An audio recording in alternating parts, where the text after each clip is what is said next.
வணக்கம். இந்தியன் தமிழச்சி. இன்றைக்கி நம்ம சில்வர் லைன் ரோசஸ் தாங்க பார்க்க போகிறோம்.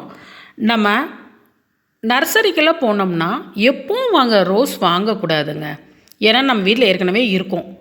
அங்கே என்ன டிஃப்ரெண்ட்டாக இருக்கோ அதை பார்த்து வாங்கிட்டு வர்றோங்க. இப்போ லேட்டஸ்ட்டாக சில்வர் லைன் ரோசஸ்ஸு எல்லா வீட்லேயும் இப்போ வைக்க ஆரம்பிச்சிட்டாங்க. இது பாருங்கள், நான் வாங்கிட்டு வந்தேன். எவ்வளோ பஞ்சாக பூக்குதுன்னு பாருங்கள்.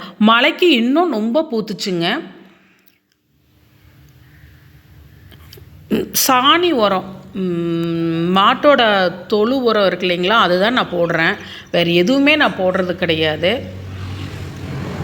அது மட்டும்தான் போடுறேன். எல்லாமே செழிப்பாக இருக்குது, அழகாக இருக்குது பாருங்கள் பார்க்குறதுக்கு. இந்த வீடியோ உங்களுக்கு பிடிச்சிச்சின்னா லைக் பண்ணுங்கள், ஷேர் பண்ணுங்கள், சப்ஸ்கிரைப் பண்ணுங்கள். தேங்க்யூ.